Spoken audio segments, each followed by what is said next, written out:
Pour mon trading de CFD, je veux une plateforme différente. Des graphiques personnalisables, une exécution rapide, des spreads serrés, avec un acteur reconnu présent en France. Trader différemment avec CMC Markets.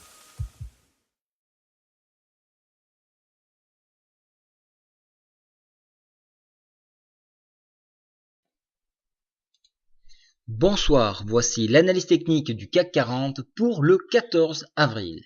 Alors demain matin, nous avons une journée bien remplie. Il y a des rendez-vous importants, notamment à 8 heures sur l'indice des prix, le commerce de gros. Donc ça, c'est une statistique allemande. On voit le petit drapeau ici sur la plateforme de CMC. D'autres rendez-vous très importants sur en Grande-Bretagne. Alors personnellement, je ne trade pas le GBP, mais ceux qui tradent donc sur le marché du Forex, attention, il va y avoir des mouvements à 10h30. Donc soyez très prudents.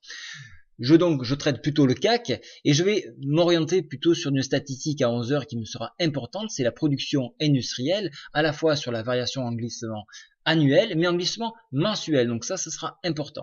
Et puis, je vous donnerai bien évidemment rendez-vous l'après-midi pour des statistiques américaines, notamment les ventes au détail et l'indice des prix à la production. Donc voilà, ce sont les rendez-vous les plus importants donc de la journée.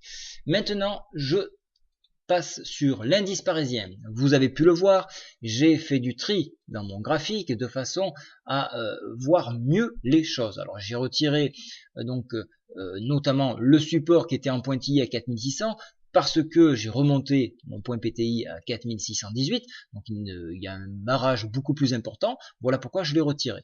Maintenant, j'ai remis la fourchette d'Andrews en supprimant à la fois l'arc Fibo, le retransform Fibonacci, de façon à voir si nous sommes toujours à l'intérieur de cette fourchette d'Andrews. Et là, on peut le remarquer, nous sommes quasiment sur le haut de celle-ci. Alors, je vais agrandir maintenant mon graphique.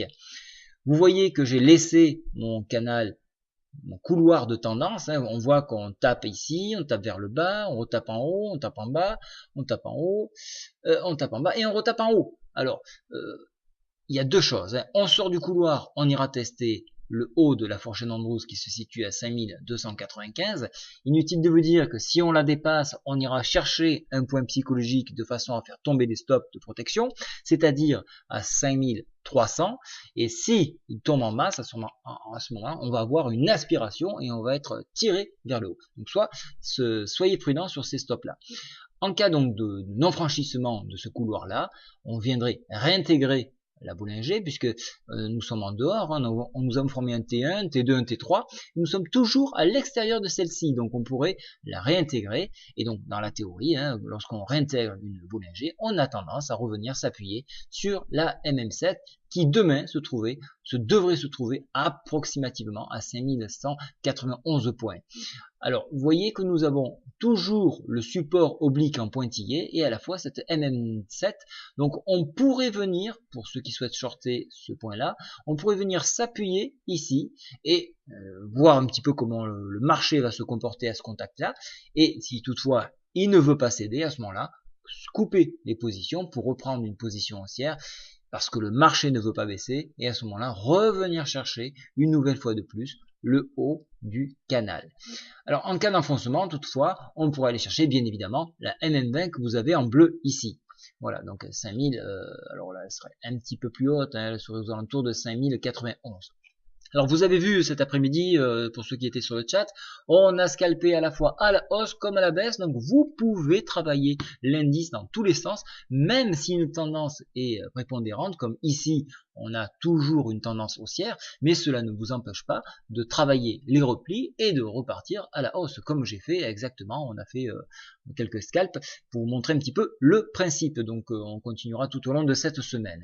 En attendant, la MACD reste toujours haussière, le stochastique, bien qu'en surachat, ne présente pas de signe de faiblesse, et donc difficile d'envisager une baisse dans un tel scénario, à part bien évidemment ce couloir de tendance que je vous ai spécifié en début de vidéo. Donc personnellement, je chercherai ces points hauts pour les travailler en short.